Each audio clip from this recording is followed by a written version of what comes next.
I'm glad to see that such a technical topic than energy storage is so famous. I'm Yann Coïc, the head of EDF Pulse Venture, so the venture arm of EDF. So just a few words on EDF, on what we are doing, and then on storage and why I'm here. So EDF is one of the largest utilities in Europe.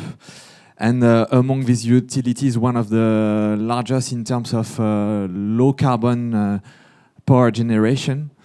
And it has a venture department, EDF Pulse Venture. So who are we? We are a team of almost 10 people, mainly based in France and in the UK. So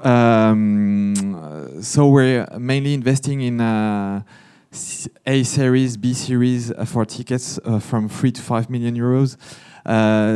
Today we have 24 startups in our portfolio. So 17 that we call external startups and 7 which are internal startups because we have an incubator as well. And we mainly invest in Europe, but also in the US, because some startups in the US can bring a lot of things in Europe, so we are looking at that as well. And because we are not a fund, so we don't have a time frame limit to invest in companies, but because we are a corporate venture, we need a very strong strategic alignment. So among our 3 main criteria to invest in startup, there is this strategic alignment. I will come back in a few minutes on that. The synergy potential, because when we invest in startup, it's really important for us to be able that the startup can bring something to our businesses, to open the potentiality of our businesses, but also for us to bring something to the startup. We're really in a win-win situation. And the last but not the least, even if we are 100% state-owned company, we're not a charity, and financial return is also key for us. So talking about the strategic alignment, we have 10 priority topics for this year and next year. Biodiversity, new energy as well, like wave energy, nuclear for sure, but also decarbonization of the industry and energy storage, long duration energy storage. Why that? That's a few words, but it's really true. There will be no energy transition without energy storage, and that's key for tomorrow. Why? You all know that. It has been said during the introduction session. To achieve the energy transition, we need massive investment in decarbonized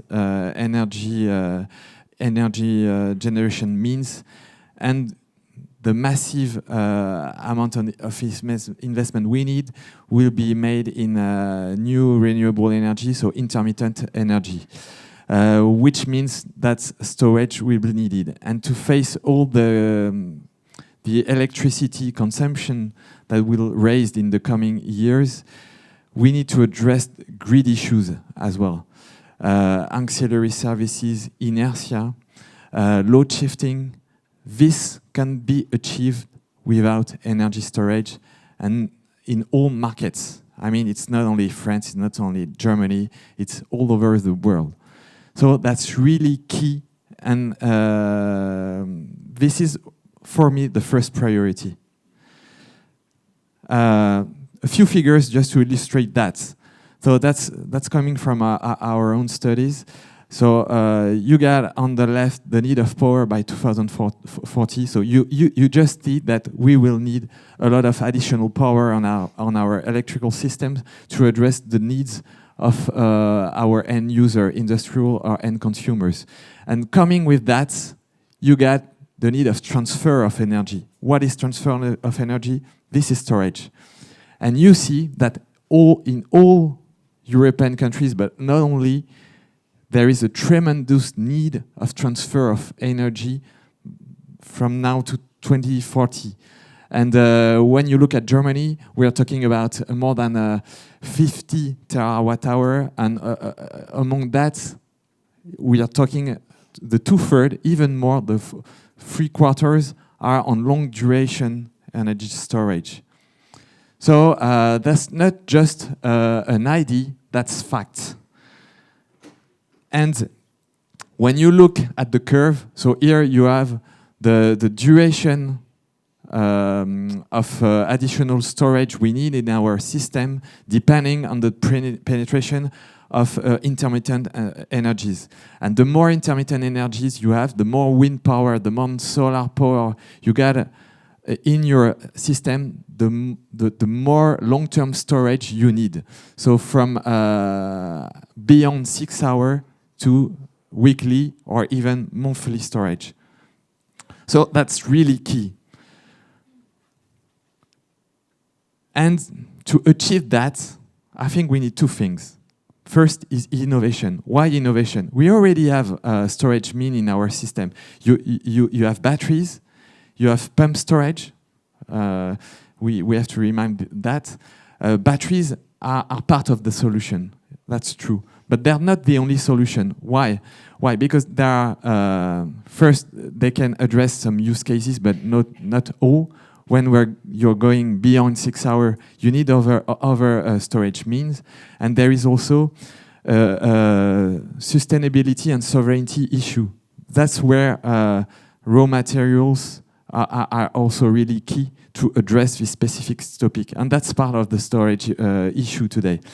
And pump storage, that can be part of the solution for long duration energy storage, but that can't be the only one, because this is very site driven, and you can't put pump storage everywhere in the world. That's not possible. So you really need innovation, disruptive innovation, and you will need many different kind of energy storages, because not only one will be sufficient, it will depend on the sites, the economy, the grid as well, and it will depend on regulation. And when it comes to regulation, we also need a proper framework to have all these storage means being developed, because today you can't invest in very capex intensive assets without having visibility